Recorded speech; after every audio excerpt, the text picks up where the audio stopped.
Coach, last year, adding more hardware to the trophy case following that thrilling win over Poland for the regional crown. What do you attribute the success of Raider football to year after year, class after class, decade after decade, in a community that's known for its winning football tradition?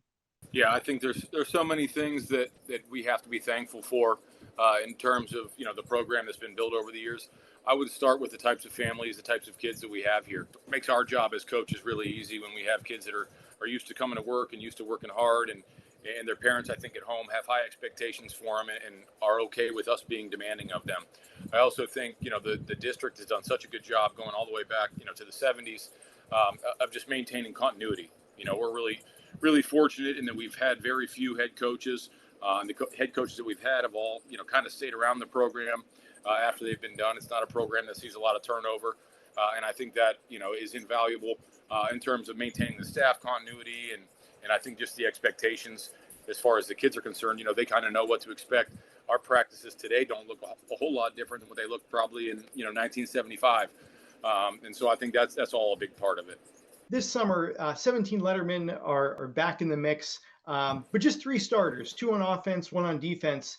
How have these younger players taken to their roles in the early part of the summer? Well, I think that we've had a great offseason, and I've been really proud and excited to see what some of those young guys can do, but just more proud of the way they've prepared and tried to develop themselves to give themselves the best chance going into this year. It's no secret that we're going to be a little bit younger than what we have in the past couple of years, but we also think that, even though we're young, we've got some really good players coming, and they've done a terrific job of getting their bodies ready, probably sooner than what they thought they would be called upon. But I think those guys are ready to go. They've had a great offseason. I think it's probably the best offseason that we've had since I've been here, and we've got some help from a South Range graduate that's been running the weight room for us, and that's been a huge weight off my back, number one. But number two, it's been better for the weight room. He's better at his job than I was at that job. So we're hoping that we can see some results come Friday night, thanks in part to that. Nick Toy taking over for Tristan at quarterback. Yeah. From your perspective, how does the offense look? We haven't done a ton yet. It's still early. We're kind of a traditional late starter as far as getting into the summer stuff goes. Right now, we've just been doing a lot of weight room and conditioning stuff. But we had our camp. He looked great in the camp, and he's done a terrific job, Nick. Of developing his body and developing his skill set, throughout the off season. He's a really hard worker. He's a kid that I think our staff has a ton of belief in. Our kids have a ton of belief in. So we're excited to see what he can do. Obviously, lots of new faces on defense as well. How has that unit come together so far? I go back to our 3-day camp, that we have at the end of school. And I told the kids this, I was extremely proud. I told them, I don't care how good we are or how bad we are right now. I just want to make sure that we're better at the end of the first practice than we were at the beginning of the first practice. And I think those guys have done such a good job of buying into, the communication that's required and the preparation that's required and the attention to detail, technique stuff that is required to be a great defense. And, a lot of those guys, I think, are getting their first opportunity, maybe come Friday nights. But they're guys that have been quietly watching and learning and practicing. Some of our incoming seniors, this is going to be week one is their 46th, I think, week of football, high school football. That's more than a lot of guys get in a whole career. So, while they might be inexperienced on Friday nights, they're not inexperienced in terms of, going through their preparation and all this, required in terms of winning football games. So I'm excited to see what that group can do. We return on defense, our lone returning quote unquote starter is Gavin Hiscox. He started every game last year as a corner for us. He's had a terrific offseason. He's really grown and developed and matured. Excited to see. I think he'll make leaps and bounds defensively. Offensively, Adam Albaugh, was kind of a hallmark of our offense last year as the left tackle. Did a terrific job. And then you look at Tommy Titus, who made some huge plays, for us down the stretch in the playoffs, as only a freshman.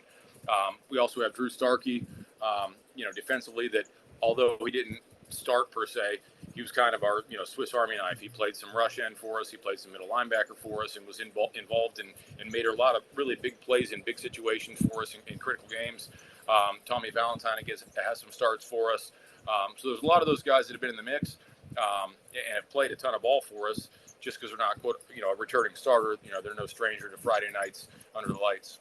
This year, two new opponents on the schedule, Lake and Mooney. How excited are you to see your team matched up against those two foes? Oh, I'm really excited. I'm old enough, and I was fortunate enough growing up to have seen a lot of Federal League games and a lot of the bigger high school football games, around the area.